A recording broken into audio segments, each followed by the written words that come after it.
Hello, viewers, and welcome to part 2 of Ex-Elders Tell All, the series in which we learn more about the men tasked with enforcing Watchtower's rules in Jehovah's Witness congregations, but who have since stood down and distanced themselves from the organization.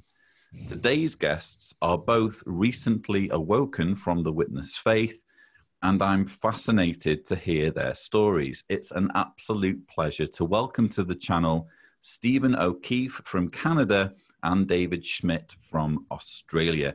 Steve and David, welcome. Thanks for having us. Thanks, Lloyd. Great to be here. So, Stephen, I understand you were born a third-generation witness. You were baptized at 13. You regular pioneered for 3 years. You were appointed as an elder in 2012 and stepped down 4 years later before eventually becoming inactive. In fact, I understand that you are not currently disfellowshipped and you risk judicial action by appearing in this video. Is that correct? That is correct. I'm at the point where I decided I'm ready to roll the dice and see what happens. Wow. Well, I admire your bravery, so thank you for doing this. And David, I understand you too were born a third-generation witness, baptized at 11. You regular auxiliary pioneered for 2 years before being appointed an elder at the age of 29. But after serving for 4 years, you listened to a recording of the Australian Royal Commission, and this precipitated your standing down as an elder and becoming inactive. Like Stephen, you risk judicial action by taking part in this video. Is that right? That's correct, Lloyd. But again, like Steve, I feel like I just have to roll the dice, and I think the value of sharing our stories has to come first. Well, again, I admire your bravery. Perhaps you could just let me know more about what's motivating you to take this big step, because in my own case, I did activism for a while under a pseudonym, and I reached the point where not only was it important for me to, I felt I could be more compelling as an activist if people could see me, but I also didn't want my children to be raised in the religion, so my wife and I decided to make a clean break. Why, for any friends or relatives who are watching, what's going through your mind right now as you're doing this? For me, if you don't mind me just going ahead and answering that question. So I have been inactive since June of 2018, and over the last 6-7 months, the contact between past friends as well as a lot of family has almost ceased to exist. And up until earlier this month, especially with my family, this was sort of the elephant in the room that just wasn't talked about, until I decided to tell my parents earlier this month that for many, many reasons, I've made the conscious decision to no longer be a witness. And that was a really difficult conversation to have. My dad is an active elder, and I could tell they knew something was up with me.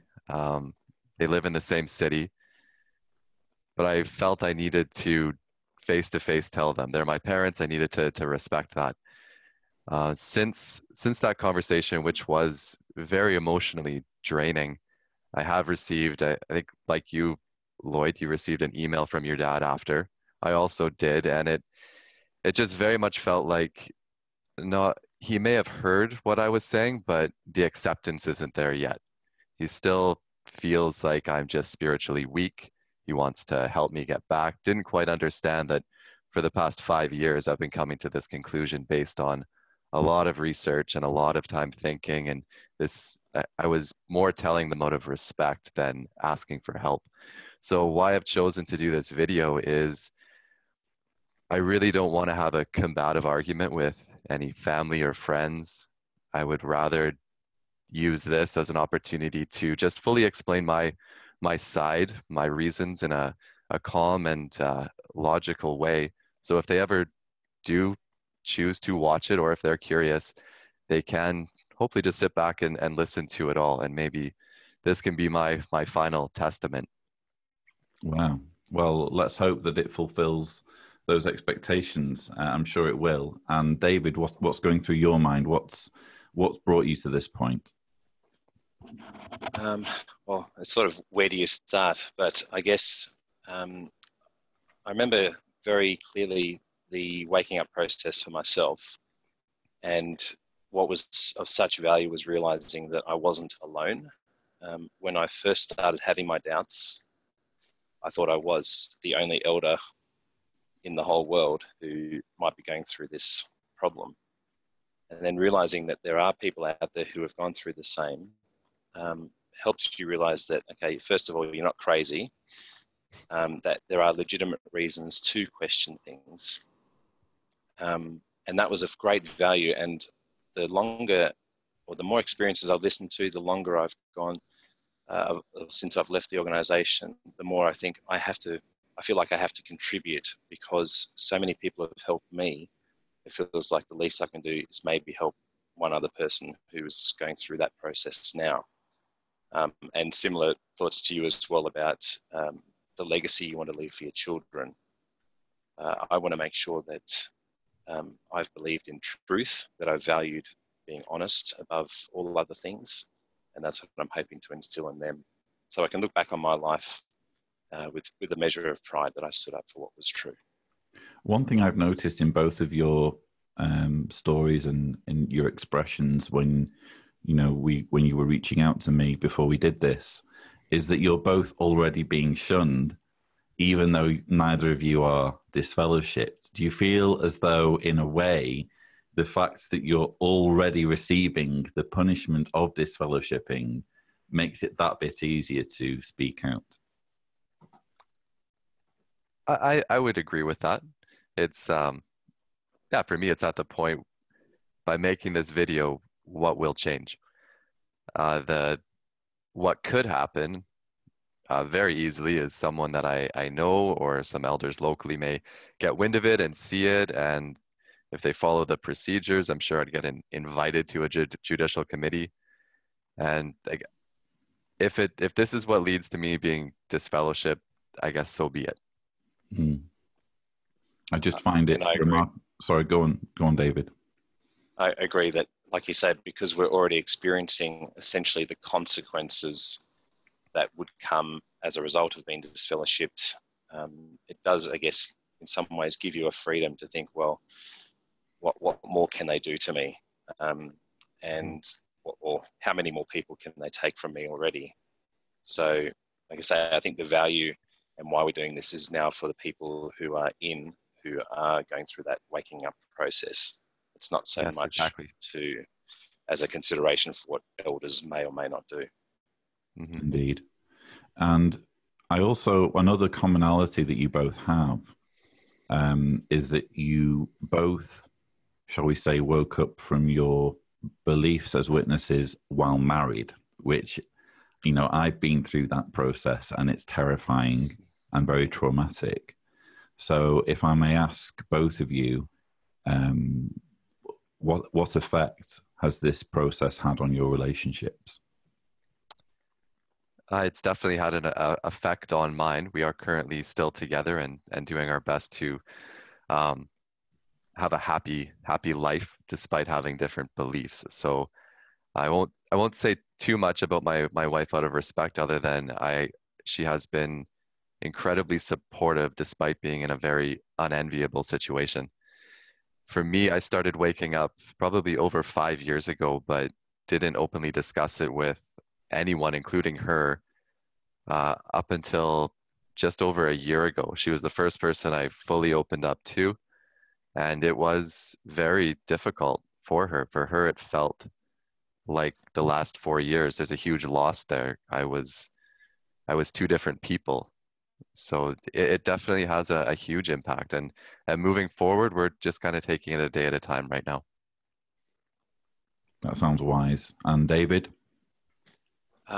It does have a massive impact on the family arrangement. So what happened in my situation was, because I went from a full believing elder to very, I was just so dramatically shocked from listening to the Royal Commission that within a span of 6 months of intense research, I was standing down as an elder. I was taking basically a leave of absence from meetings, from anything in terms of spiritual activity, which of course was a huge shock to my wife and the extended families. And that's one area which I do deeply regret, is that I wasn't more inclusive with those early stages with her. Who knows if it would have changed anything, but essentially what it meant was, I think because it was such a shock and because I was in such shock, that we became quite distant. And within 9 or 10 months of me stepping down as an elder and sharing my doubts with her, we separated early last year. And that's also meant that our 2 young children, of course, now don't have mum and dad living at home, which we're trying to make the best that we can of that situation. But yes, it does take a huge toll on the family, which is regrettable. Perhaps it would be worthwhile just kind of backtracking a little bit, because we're talking about the Australian Royal Commission. It could be that some, perhaps Jehovah's Witnesses have stumbled on this video and they have no idea what we're talking about. So, just to clarify, the Australian Royal Commission in 2015 looked into Jehovah's Witnesses as case study 29, learned that Watchtower in Australia had taken careful records of 1,006 pedophiles and not reported a single one to the authorities, and reached a number of findings about the detrimental effects of Watchtower's policy regarding child sex abuse.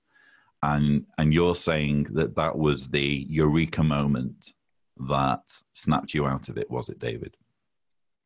It didn't totally snap me out of it straight away. Essentially, surprise, surprise, I'm a window cleaner, which means that I have a lot of time at work to listen to podcasts and audiobooks, which I really enjoy. So it was October 2016. It was a year after the Royal Commission, after that first case study. I had nothing to listen to that day. And I thought, I might just listen to the Royal Commission, because my wife had actually thought that the brothers had done a good job defending the organisation. So I had no hesitancy in listening, because I thought it would be anything, if anything, faith strengthening. And I listened to all of the footage, and it's one of those things where I can still remember where I was working, what time of day it was, where exactly at the house I was, because at one point, and I forget now exactly what point it was, but I was so shocked by what I was hearing that I literally had that sort of moment of, I realized I've never properly looked into my religion, and maybe this isn't true. And I had never in 33 years had that thought that maybe this isn't true. So it's what prompted me then to do further research in the following 6 months.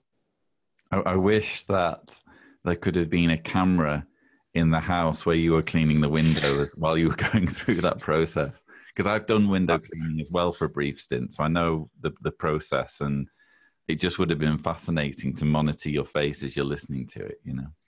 Yeah, you'd I'm probably glad be there wasn't, because washing the same spot over and over. Yeah, it would have been the cleanest window in the whole neighborhood, probably. Just stuck.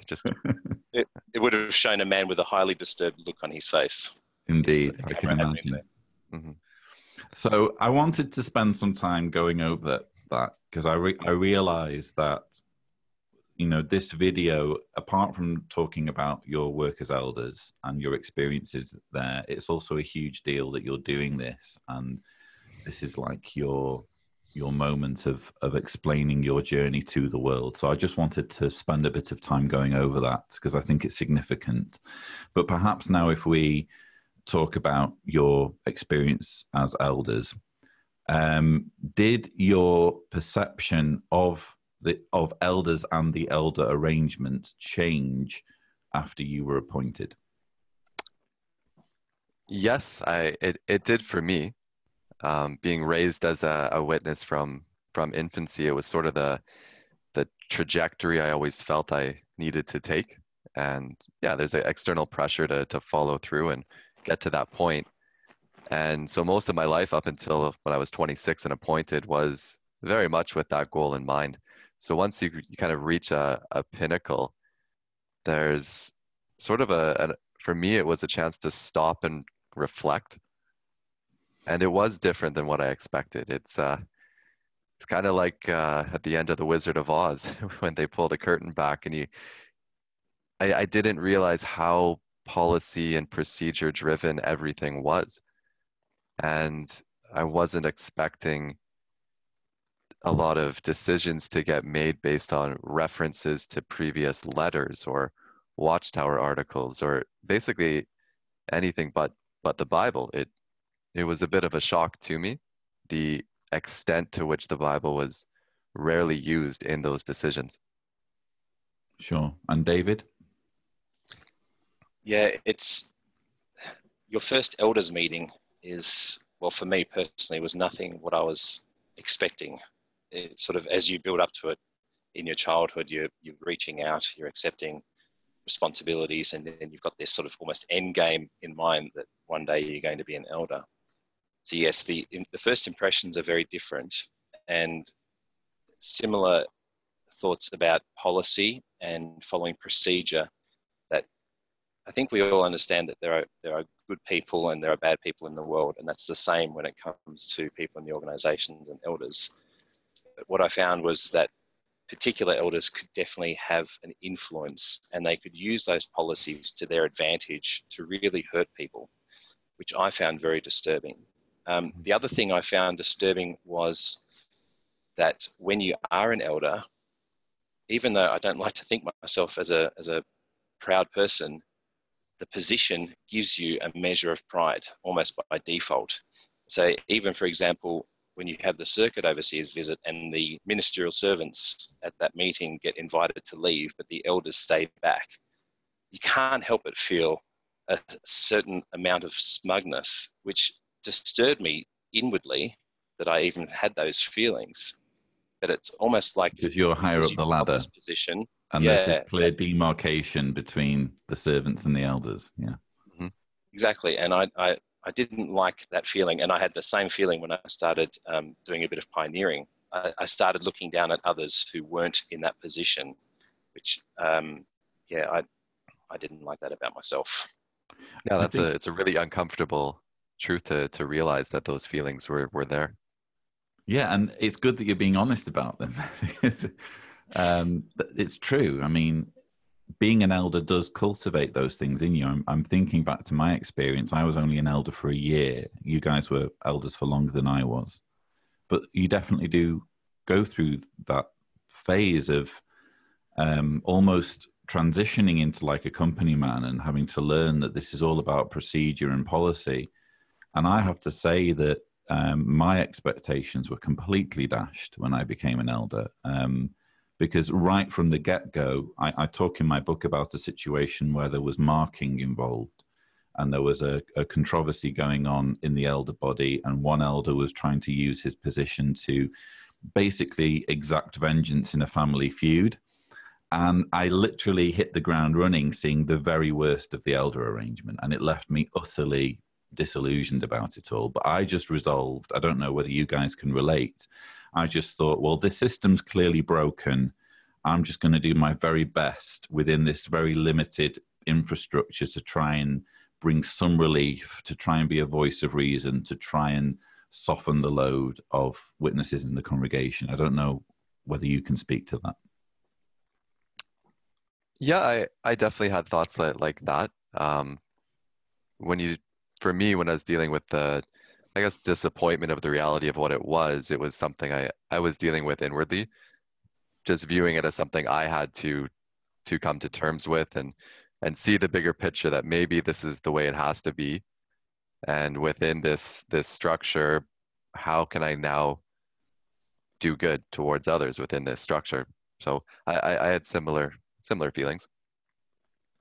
Yeah, and similar again that because I was by far the youngest elder in our body, and our service committee, when I was appointed, had a reputation for being very hardline and very black and white. They'd been in this one Kong for decades.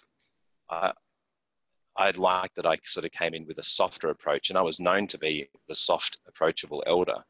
But that also meant that I got in trouble with the other elders because of being too compassionate, I guess. I had to be more of a company man. And of course, it wasn't said in those words, but you could tell that being too lenient or being too merciful with people's circumstances was not always approved of. So just for balance, I guess, I have to ask the question, was there anything rewarding or enjoyable about your time as elders?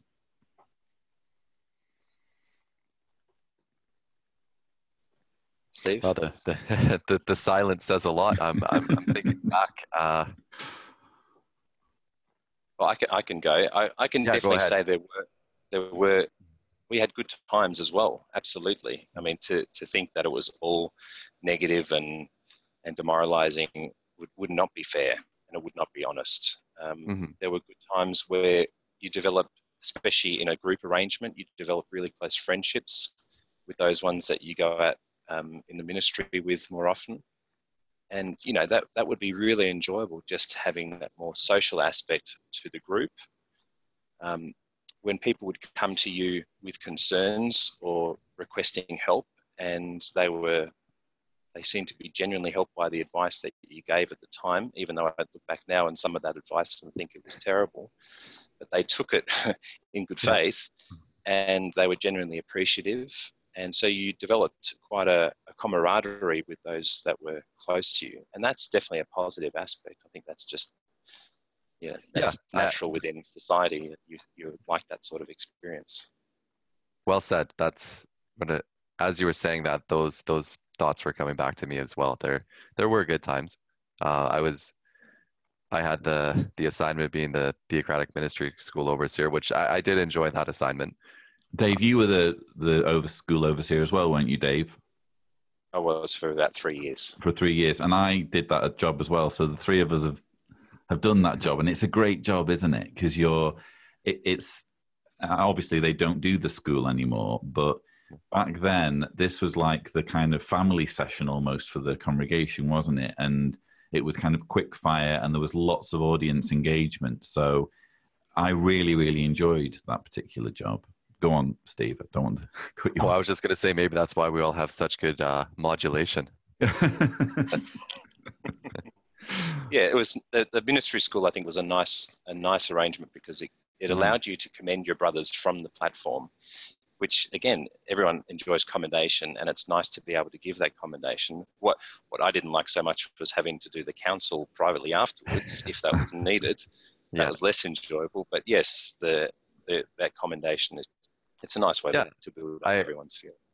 I also felt like it was helping the brothers and sisters there, not just at that meeting, but I felt like it was assisting them with their confidence in public speaking in general. So I thought it was a really valuable, if I can look back, a very valuable component of the meetings, that it's unfortunate it's been so changed. Yeah, that was a side of probably one of the very few elements of the organization that was only really a positive, in that it gave you transferable skills that you could use after leaving. And even that's gone now. We couldn't go back to that if we wanted to. But thinking of my own recollections, if I try and focus purely on the times when I was happy as an elder, it would probably be when you're at that moment when you're on the platform and you're in full flow, you're covering a subject that you know well, you're able to be extemporaneous, and you glance down and you can see in the audience that people are absolutely hooked on every single word you're saying. And afterwards, that buzz, that kind of huge ego injection of when people are kind of coming up to you and saying, "Oh, I loved you talking about," all of that stuff. It does kind of keep you bewitched by the role to some extent. You're able to overlook some of the darker elements of the job because of this affirmation and this ego boost that you get at the meetings, I find. Mm-hmm. Yeah, I agree.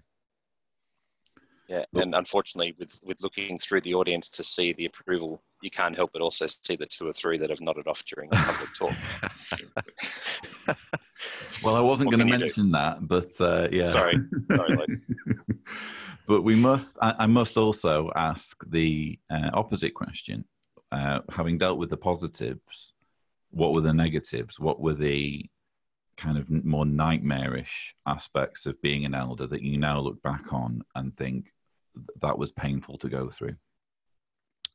I'm not sure if it quite gets to the point of nightmarish, but fortunately, I never had to deal with any really extreme judicial cases personally. But something that never really sat well with me was whenever we'd have quarterly meetings, often it was mainly driven by a spreadsheet of statistics on everyone within the congregation, and it was color coded based on their service time. And everyone would go around, and if there was people in the yellow and the red, whoever's group they were in was kind of had to share with everyone if there was any reasons. David, did they do that in your congregation? Color code the reporting time? It's bizarre because when Steve was just saying that, that's the first time I'd thought about that since leaving. That yes, we were given from our service overseer a list of each group on an A4 page, and then each person in the group with a color, depending on whether they were above average or below average. We didn't. Yeah, and then shepherding calls often got assigned based on those colors and the people, whoever's group. Yes. Like if it was people in your group, at least for me, I'd always have this uncomfortable realization that I didn't have a lot of reasons to explain why those people were low, nor did I feel it was really any of. I guess it would have been my business as an elder, but that never sat well with me that I would have to answer for them or go talk to them about something like service time. It was so separate from what I thought spirituality was, and having a personal relationship with the Creator. It was odd, the numbers that were driving it. Wow. I'm still flabbergasted by that. It would be funny if when you're shepherding, you have to make them wear a certain color T-shirt to conform to what color they are on the. Wow, that's just astonishing. And yeah. David, do you have any negative experiences to share?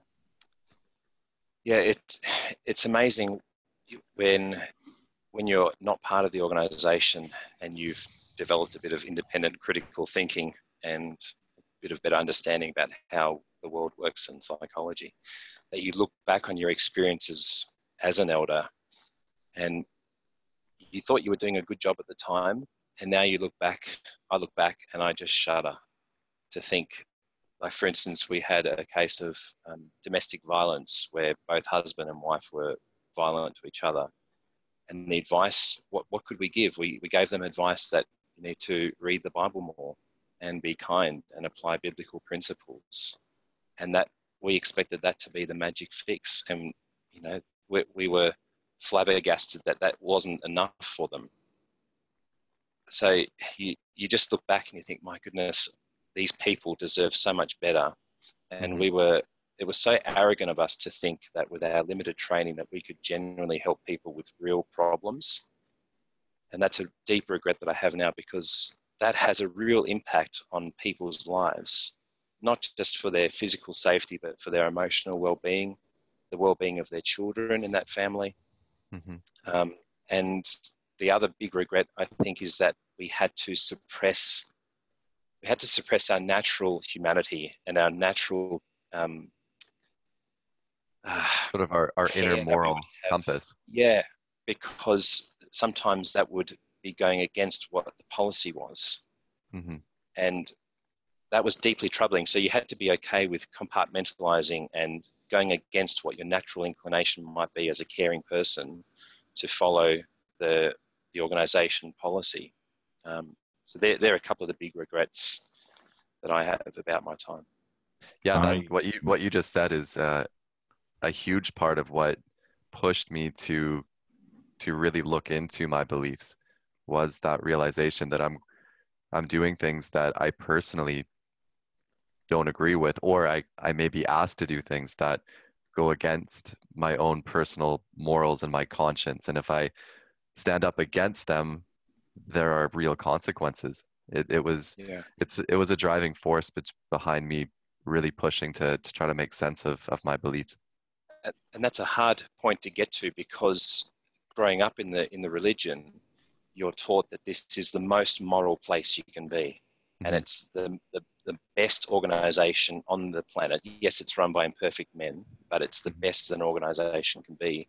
So you have this, before you wake up, you have this inner conflict to think that I'm doing something here which goes against my inner humanity, but it's following organizational policy, which I know to be the best that's out there. So you feel that, again, it's something wrong with the way that you're thinking. Mm-hmm. Maybe I am being too soft. Maybe I am being too compassionate, and that's a bad thing. It's those sorts of thoughts get into your mind because you are so devoted to the organization and you believe that they should be followed no matter what. That regardless of how you're feeling, you follow organization.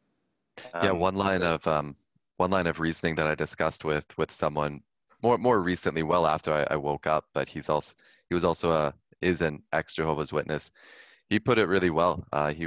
He mentioned, if there is a loving creator, and if it's true that we have an accounting with that entity one-on-one at the end of our life, what's more important? Is it more important to be a moral person and to make decisions in your life that don't inflict pain and suffering on others, or to go against those natural inclinations but be in name a Jehovah's Witness? Like, what would be more important to that creator, that you did things that you didn't agree with, but you were an immoral person but associated with Jehovah's Witnesses?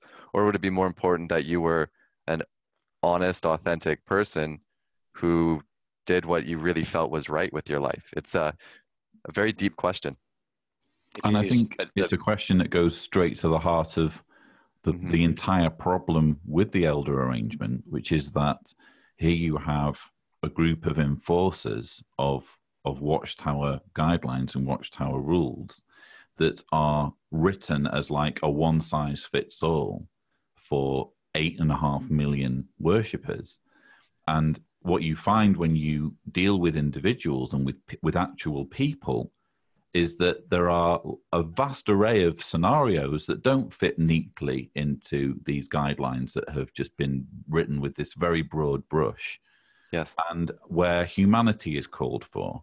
And yet you, as an elder, you have to yield to the collective. You have to ignore your humanity and be essentially an automaton, like a human interface for the organization, regardless of whether you're being cruel or ruthless.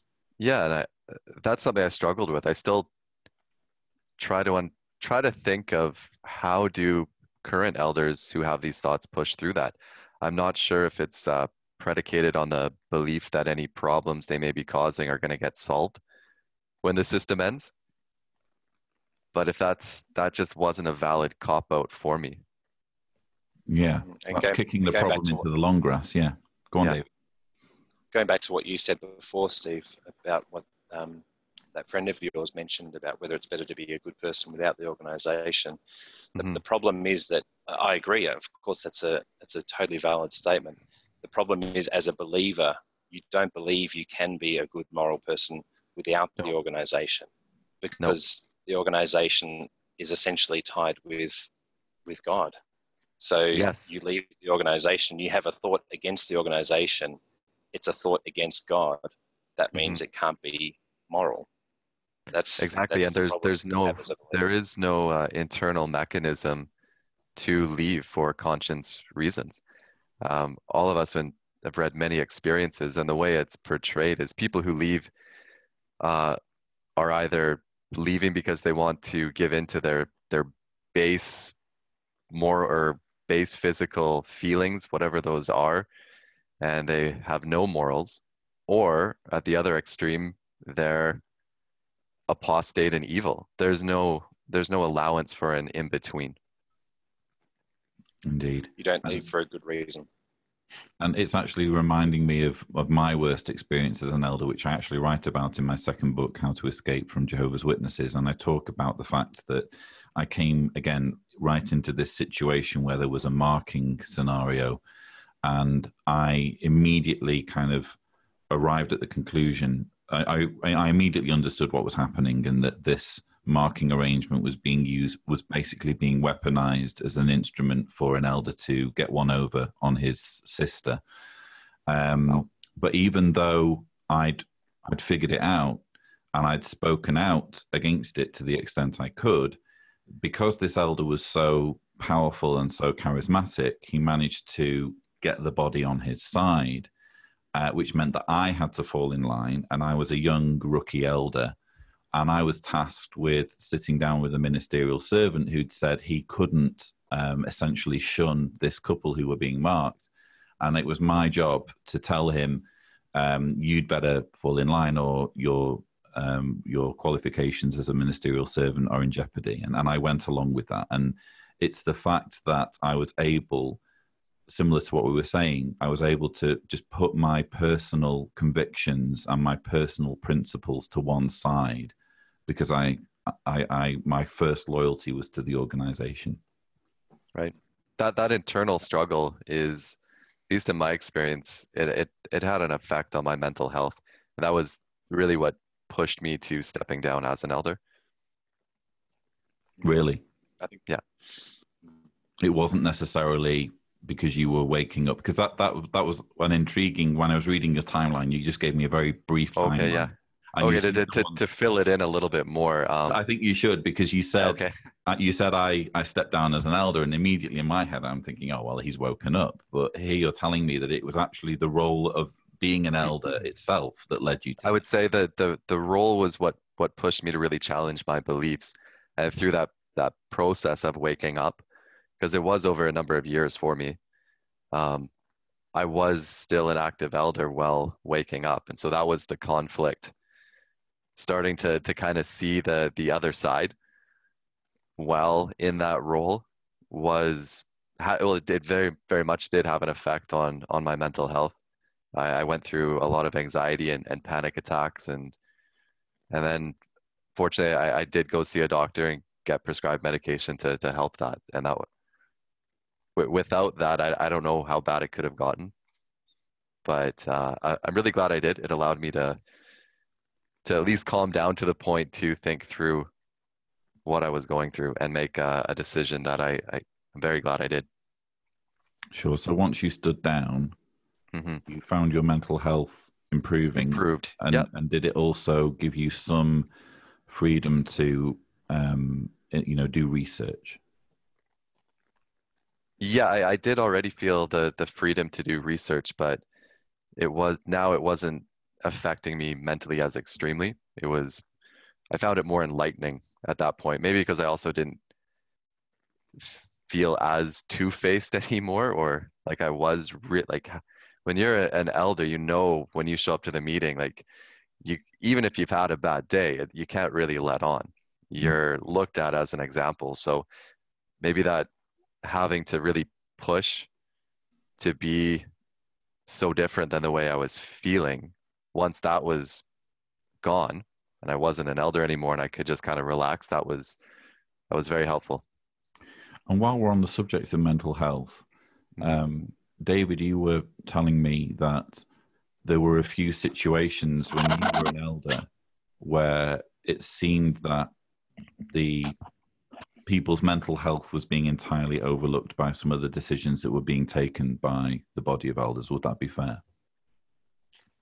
Absolutely, and that's not overstating it whatsoever. So just a couple of brief examples. We had an elder whose son was disfellowshipped. Even the grounds for disfellowshipping was pretty weak. He travelled overseas. He was going through suicidal thoughts, major depression, trying what he could to get reinstated, but it wasn't deemed to be enough. And so his father, the elder, went overseas to pick him up, travel back to Australia with him to give him a place of comfort and security, as any concerned, loving parent would. And because he then ended up living in that house with the elder, with his father, the elder was brought before the body to review his qualifications.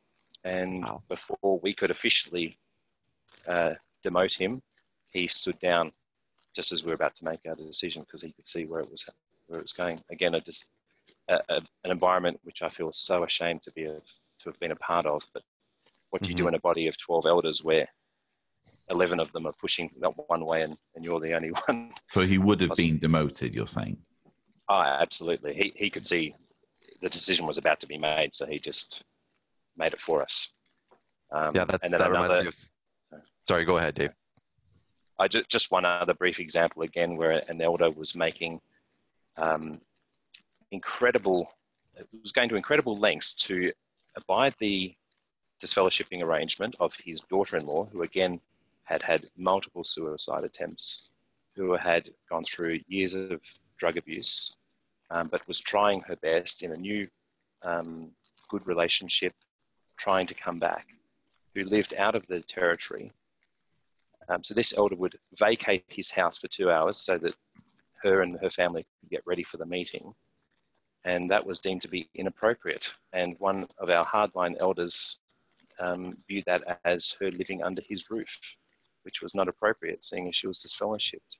And I remember when we discussed it, I mean, some of us were outraged that this hardline elder was taking this position. He even called the branch to get advice independently of the body.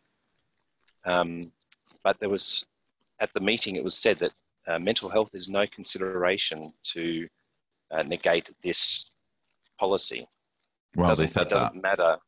They said that. I couldn't believe it at the time. And I objected. I said, absolutely, it has to be. How can it not be? But they said it's not a consideration. This is the arrangement. This elder is breaking this arrangement and he should no longer qualify. Astonishing. It reminds me of when we were talking the other day, Dave, just talking about the real human toll that the organization kind of has on them. Is when you start thinking of all the different ways it affects people's lives, it is massive. Indeed. And I think as well, I'm glad that we've moved into this area of the conversation, because it's showing just what the toll is of this much power when without wanting to demean anyone, when window washers and sales reps and what have you have control over people's lives to this extent, when they are adjudicating over how much time someone can spend under someone's roof, and to what extent a father can have contact with his son. It's just a recipe for disaster. Agreed. Agreed. The power is far too much, and it allows for too much evil to go on. And say that to look back now, to call it a joke is not doing it justice. It's appalling, the decisions that were made by, like you say, people who had no experience, no qualifications, no training. And too often than not, those decisions usually got made by whoever was the loudest voice or whoever had the best reference to back up their thinking. Indeed. And people who had the most charisma, as I, experienced myself. Yeah. You touched on evil there, David, and it does feel as though, even when people have the best will in the world, when their own impulses have to be bypassed for, to fulfill the will of the collective, there's plenty of opportunity for evil to flourish. And we see that most clearly when it comes to the cover-up of child sex abuse. Now, in my own case, I was only an elder for a year. I didn't encounter any issues within that 12-month window that were related to child sex abuse. But the more I learn about the the scope of the problem since leaving, Mm-hmm. I consider myself very fortunate not to have encountered that, and actually it's quite a phenomenon that I didn't encounter that. But I know, David, you did encounter child sex abuse. Yes, in the years that I was an elder in this one congregation, I'd learned of two historic cases. The first one was one that had happened quite a few decades in the past, but this brother was known. It was an elderly brother at the time. He was known to be always looking for opportunities to be by himself with sisters, even offering to drive them far distances alone, just the two of them. His comments at meetings were so often of a sexual nature. It was very disturbing. And with him, it was totally left up to the branch to decided and then informed us as a body that he was not to be viewed as predatory. So we weren't to warn anyone in the congregation. That was clearly told to us. Were you aware of specific cases of him molesting anyone? I'd only heard apparently he'd only had one case quite a few years in the past, but I was never told the specifics, just that I was to be aware that he has a problem, and because for a while he was part of my group, to be mindful that I never send him to work alone with a sister out witnessing. So we have this individual who you can observe by his behavior that there's certainly that side to him, and you're told that there's been a case in the past, but you're not told any details that would enable you to report to the authorities, even if you could. Would that be fair? I wouldn't. I've been thinking about that. I wouldn't know what to report. Again, it was so minimal, the detail that was given. Essentially, I was just told he has this problem. It's been in the past. He hasn't committed anything for many years, but he still has this tendency. So just be mindful. Which is not anything that could be actionable by the police. It's just astonishing that you're there as someone who is directly responsible for how much interaction he has, or shall we say greatly responsible for how much interaction he has in the congregation, and you're not given the information you need. Again, it's a case where I look back now in horror, and I think, my goodness, what could I have put him in a group somewhere where he ended up being by himself with someone where something could have happened? You know, how would you live with yourself if something had happened and you had, by some action of your part, enabled that to happen? Yeah, I also, fortunately, did not have to deal with any cases while I was an elder, but just that thought that how easy it would be for that to happen with the way the policies and procedures are written was very troubling. It was the child sex abuse is what initially started waking me up. It was the crack in the foundation. And this is going back to probably 2012 with the finding out about the Candace Conti case. And very quickly, I as an elder, I now had access to the policies, the procedures, and I was noticing there was that policy had a lot of revisions to it. It was constantly being changed, and I can't help but think it was a lot of outcomes in court that were pushing those changes. However, despite all the so-called improvements to the policy, it was far too easy to see where the loopholes were. And the biggest one for me is, even if it was handled internally perfectly and all the parents in a certain congregation were warned about a certain individual, it doesn't do anything for the public at large in the local community. I couldn't help but think about the playground down the street. Those parents don't know. When it's reported to the police, at least the systems in place could take over, and people are put on lists so that the public is warned. It is, I think, in our society the best that we can do in these cases, and to know that wasn't being done was hugely troubling to me. I can imagine. And David, did you allude to another story while you were an elder? Yeah. So the second case that was brought to our attention was after a brother moved into our congregation while I was already serving as an elder, he came with a warning from his previous congregation that he had pursued a underage teenager, so a minor teenager, in a romantic way, and he was already in his, I think, his early 40s at the time. He'd also had other allegations, which I don't want to go into because that was more just hearsay from some individuals. But again, it was we had to rely on the branch and their determination whether we should view him as a danger. Now, what had happened within our congregation, he had befriended one family in particular who did have teenage children, both a boy and a girl, and we met as a body to discuss it. And it was determined that we would only warn that family that he was close to, but no one else.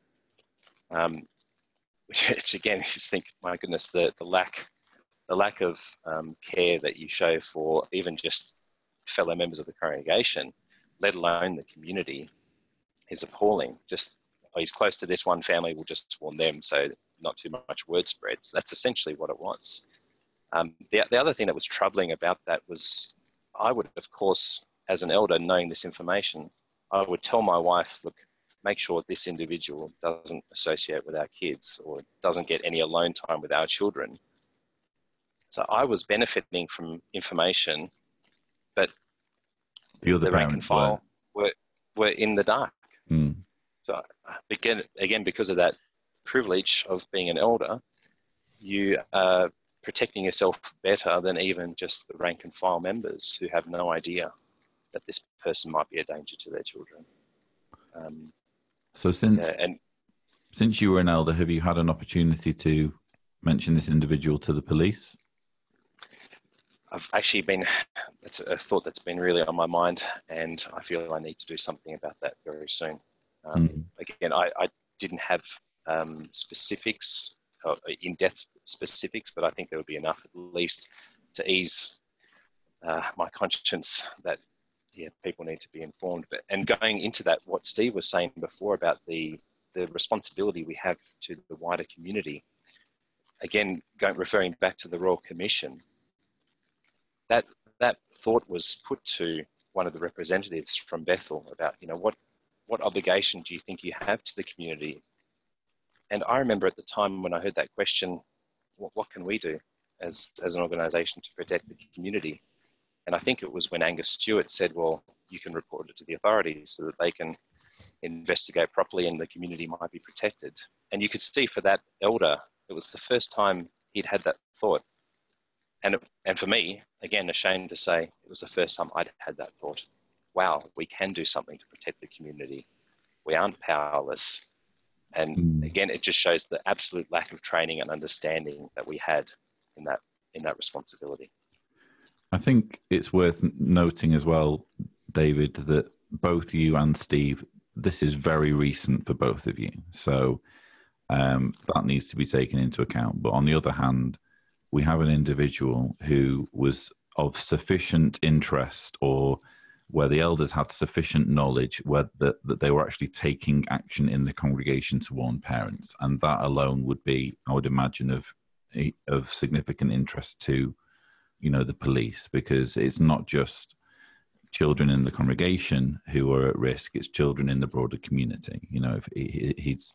If predatory pedophiles aren't just interested in Jehovah's Witness children, they're interested in children, full stop. So absolutely, totally agree.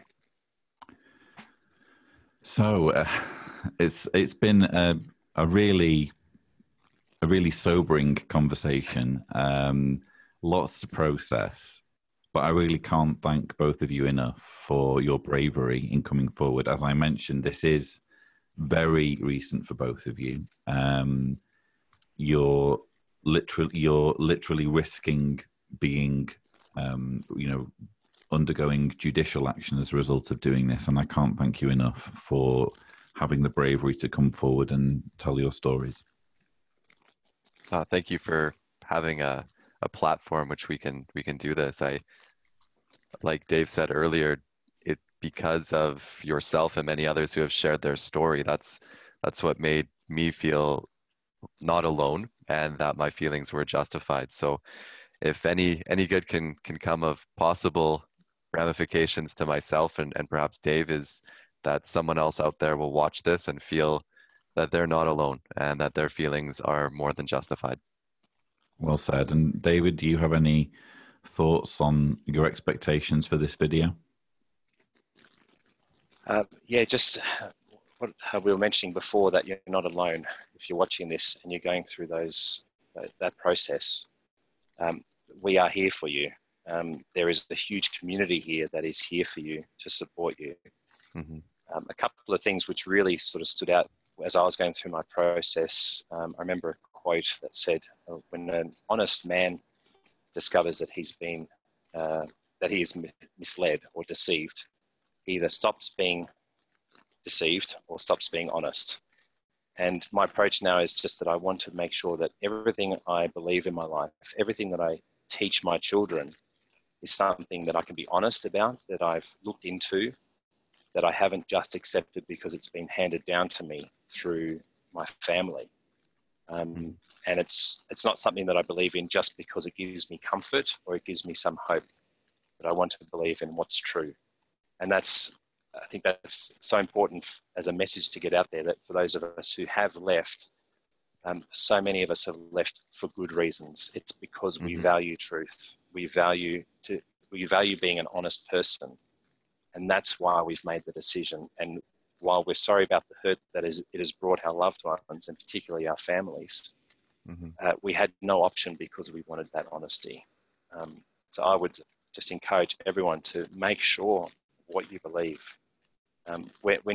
Before you buy any product, you normally look at the 5-star reviews and you look at the 1-star reviews. You want to hear both sides so you can make an informed decision.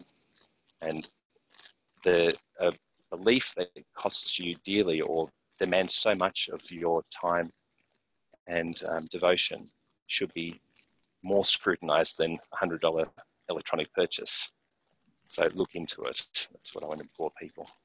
Yeah, and that any real truths in this world have absolutely nothing to fear from scrutiny. If you feel that you have truth, sometimes the only way you're going to know is if you hear the other side. That's going to prove it right or wrong. And don't be afraid of that. It can be scary, mentally distressing, painful, but in the end, it's very freeing and enlightening. Well said. Well, again, I think we've covered so much ground in this, and there's lots to ponder. But I'm sure everyone, particularly those of a JW background and maybe even some who are still in the organization, will find your thoughts very interesting and maybe prompt some introspection. So thanks to both of you for joining me. Thank you. Thank you, Lloyd.